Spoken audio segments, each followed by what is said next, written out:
और अब बात करेंगे हरियाणा की। हरियाणा की अगर बात की जाए तो यहाँ पर 10 जिलों की हवा जो है वो जहरीली होती हुई नजर आ रही है। लोगों को काफी ज्यादा परेशानी का सामना करना पड़ रहा है। हरियाणा के 10 जिलों में हवा पूरी तरह से बिगड़ गई है। इन जिलों का AQI लेवल की अगर बात की जाए तो 300 के पार AQI लेवल पहुंच गया है। इसको देखते हुए गुरुग्राम और फरीदाबाद जिलों में BS3 और पेट्रोल और साथ ही आपको बता दें कि BS4 डीजल हल्के मोटर वाहनों की एंट्री पर भी रोक लगा दी गई है। और यह भी कहा गया है कि अगर बात नहीं मानी जाती है प्रशासन की तो बड़ा एक्शन लिया जाएगा। तो ग्राफिक्स के माध्यम से हम आपको बताएंगे कि हरियाणा के किन किन 10 जिलों की हवा जो है वो बिगड़ी है। बहादुरगढ़, बल्लभगढ़, फरीदाबाद, सोनीपत और गुरुग्राम का आप AQI लेवल देख सकते हैं 400 और 300 के पार पहुंचता हुआ नजर आ रहा है। 300 और 400 के पार ये AQI लेवल पहुंच गया है, जो बहुत ही खराब श्रेणी में माना जाता है। इससे काफी ज्यादा बीमारी भी हो जाती है। लेकिन अगर अच्छे AQI लेवल की बात की जाए तो 0 और 50 के बीच का जो AQI लेवल होता है शहरों का, वो काफी ज्यादा अच्छा माना जाता है। उसके बाद 51 से 100 के बीच का जो AQI लेवल होता है उसे कहीं ना कहीं संतोषजनक बताया जाता है। 101 और 200 के एक के बीच का जो AQI लेवल होता है वो भी कहीं ना कहीं ठीक ठीक माना जाता है। लेकिन 201 और 300 के बीच का जो AQI लेवल होता है उसे खराब माना जाता है। और 301 और 400 के बीच की जो AQI लेवल की रीडिंग आती है उसका यह मतलब होता है कि हवा की गुणवत्ता जो है वो बहुत ही ज्यादा खराब हो गई है। तो ये जो 10 शहर है, हरियाणा के 10 शहर की हमने बात की, उनका AQI लेवल लगातार बढ़ता जा रहा है। खराब श्रेणी में जो है हरियाणा के 10 जिले आ गए हैं। हवा बिगड़ती हुई नजर आ रही है, लोगों को परेशानी हो रही है, काफी ज्यादा टेंशन में लोग आ गए हैं और टेंशन होनी लाजमी भी है। लेकिन इसको लेकर आपको बता दें कि प्रशासन की तरफ से अलर्ट जारी किया गया है और एंट्री पर रोक भी लगाई गई है। तो बड़ा फैसला भी जो है AQI लेवल बढ़ने के बाद प्रशासन की तरफ से हरियाणा में देखने को मिल रहा है।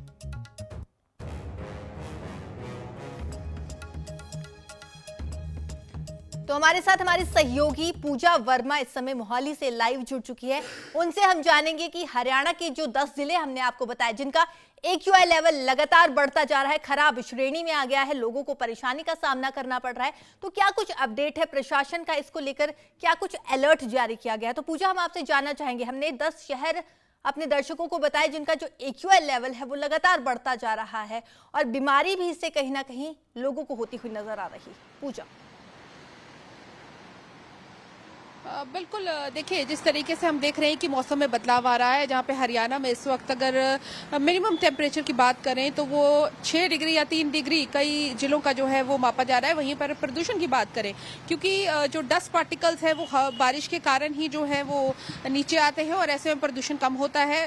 खुश्क मौसम अगर हम कहें तो वो एक कारण है जिसकी वजह से लगातार प्रदूषण जो है वो एक बार फिर उस स्तर पर पहुंच गया है जहाँ पर एयर क्वालिटी इंडेक्स लगातार जो है वो बढ़ती जा रही है, जो कि एक गंभीर विषय है। क्योंकि जिस तरीके से हम देख रहे हैं कि कोरोना वायरस का नया वेरिएंट जो है वो नजर आ रहा है JN1 और कई 6 अभी तक जो है मरीज हरियाणा में इसके डिटेक्ट हुए हैं, पॉजिटिव पाए गए हैं। लगातार जो है वो टेस्टिंग जारी है। लेकिन इस बीच श्रेया प्रदूषण का बढ़ना वो भी एक कहे कि गंभीर विषय है, क्योंकि जिस तरीके से अगर खासकर जो एलर्जिक पेशेंट्स होते हैं या जिन्हें सांस लेने में तकलीफ होती है, और क्योंकि सारे सिम्टम्स मिले जुले हैं कोरोना के जो सिम्टम्स हैं उससे संबंधित, तो ऐसे में दोनों चीजें एक दूसरे को बहुत ज्यादा प्रभावित कर रही है। हालांकि इस पूरे मामले को लेकर हरियाणा पोल्यूशन कंट्रोल बोर्ड की ओर से दिशा निर्देश जारी किए गए हैं। DCs के साथ जो है वो मीटिंग्स की गई हैं। वो मीटिंग्स में उनको बताया गया है कि उनकी ओर से दिशा निर्देश कुछ जिलों में जो है वो दिए जाएं, जिस पर लोगों को कोविड प्रोटोकॉल पालना करने के लिए कहा गया है। पोल्यूशन के लिए भी लोगों को कहा गया है कि जो है कूड़ा ना फैलाएं और गाड़ियां जो है वो डीजल पुरानी गाड़ियां ना इस्तेमाल करें। B3 B4 की जो गाड़ियां हैं उन पर रोक लगा दी गई है ताकि पोल्यूशन पर कंट्रोल हो सके। और खासकर अब कारण श्रेया, जब हम पराली की बात करते हैं, जब पराली को माना जाता था कि ये एक कारण है प्रदूषण बढ़ने का वो अब नजर नहीं आ रहा है। कहीं ना कहीं ये जरूर है कि डस्ट पार्टिकल्स जो है हवा की गुणवत्ता उन्हीं पर निर्भर करती है, क्योंकि वो नीचे नहीं आएंगे जब तक, तब तक जो है प्रदूषण इसी तरह से रहेगा। और ये न सिर्फ हरियाणा की बल्कि दिल्ली में भी इस तरह का जो है तापमान और प्रदूषण देखने को मिल रहा है, जहां पर भले ही तापमान में गिरावट है लेकिन प्रदूषण अपने चरम पर है। तो कहीं ना कहीं इसमें लगातार लोगों को भी जो है अपना सहयोग देना होगा कि प्रदूषण को कैसे कम करें। जी आपने ठीक कहा कि हरियाणा के साथ साथ जो है दिल्ली की भी ऐसी स्थिति बनती हुई नजर आ रही है। तो वहीं दूसरी तरफ हम देख रहे हैं कि BS3 और BS4 के वाहनों पर भी रोक प्रशासन की तरफ से लगाई जा रही है। तो क्या कुछ प्रशासन की तरफ से इसके रोकथाम के लिए, ताकि जो AQI लेवल है वो नॉर्मल स्टेज में रहे, क्या कुछ प्रशासन की तरफ से उसको लेकर किया जा रहा है हरियाणा में? देखिए, जिस तरीके से आपने गाड़ियों की बात करी, सबसे पहले तो जो ऐसी गाड़ियां जो कि पुरानी हैं, BS3 और BS4 का हमने जिक्र किया, वो बंद कर दी गई हैं। दिल्ली NCR तक भी वो गाड़ियां नहीं जाएंगी, क्योंकि इस वजह से ये फैसला जो है पहले भी लिया गया था जब प्रदूषण के कारण एयर क्वालिटी इंडेक्स बहुत ज्यादा ऊपर देखा गया था। वहीं इसके अलावा फैक्ट्री से निकलने वाले एमिनेशन पर भी रोक लगाई गई है। किसी भी तरह की आग पर जो है ना जलाई जाए, खासकर कूड़ा जलाने के लिए जो आग जलाई जाती है उस पर रोक लगाई गई है। कंस्ट्रक्शन वर्क पर रोक लगाई गई है, क्योंकि वो भी जो है डस्ट पार्टिकल्स में अपनी कंट्रीब्यूशन देते हैं।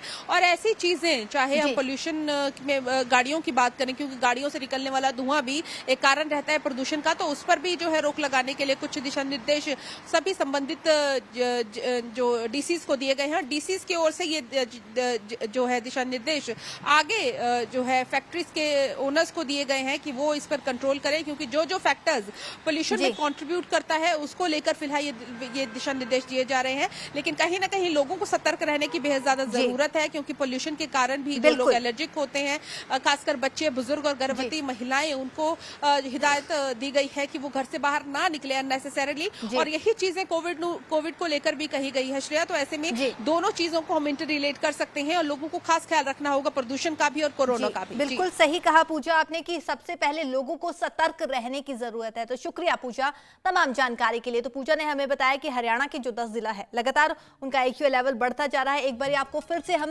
ग्राफिक्स के माध्यम से बताना चाहेंगे कि हरियाणा के वो कौन कौन से जिला है जिनका जो AQI लेवल है वो लगातार बढ़ता जा रहा है। सबसे पहले बात करेंगे बहादुरगढ़ की। बहादुरगढ़ की अगर बात की जाए तो 413 वहां का AQI लेवल पहुंच गया, जो बहुत ही खराब श्रेणी में बताया जाता है। तो काफी बुरे हालात जो है बहादुरगढ़ से देखने को मिल रहे हैं। हवा काफी ज्यादा खराब बहादुरगढ़ की हो गई है। उसके बाद अगर दूसरे नंबर की बात की जाए तो बल्लभगढ़ में भी इसी तरह की तस्वीरें सामने आ रही है। 380 से ज्यादा जो है AQI लेवल वहां का पहुंच गया है। फरीदाबाद की बात की जाए तो वहां पर भी 360 से ज्यादा AQI लेवल पहुंच गया है। वहां के लोगों को भी काफी ज्यादा परेशानियों का सामना करना पड़ रहा है। और अगर सोनीपत की बात की जाए तो सोनीपत में भी इसी तरह की तस्वीरें जो है सामने आ रही है। 350 से ज्यादा आपको बता दें कि सोनीपत का AQI लेवल बढ़ता जा रहा है और रोजाना जो है इसमें बढ़ोतरी देखने को मिल रही है। गुरुग्राम की बात की जाए तो गुरुग्राम और सोनीपत में एक जैसी स्थिति, एक जैसी तस्वीरें सामने आ रही है। गुरुग्राम में 350 AQI लेवल पहुंच गया है। रोहतक की बात की जाए तो रोहतक में भी 340 से ऊपर AQI लेवल बढ़ता हुआ नजर आ रहा है। भिवानी में भी इसी तरह की तस्वीरें सामने आ रही है। मानेसर की बात की जाए तो 325 वहां का AQI लेवल है। कैथल में 307 AQI लेवल पहुंच चुका है। और हिसार की अगर बात की जाए, आखिर में हिसार है जिसका AQI लेवल 307 पहुंच गया है। तो जैसे कि हमने आपको बताया कि जो 400 और 300 की श्रेणी में AQI लेवल होता है वो बहुत ही ज्यादा खराब माना जाता है। काफी ज्यादा बीमारी भी इससे आती है। गंभीर श्रेणी में जो है ये AQI लेवल आता है। बीमारियां भी आपको बता दें इससे कहीं ना कहीं लोगों में देखने को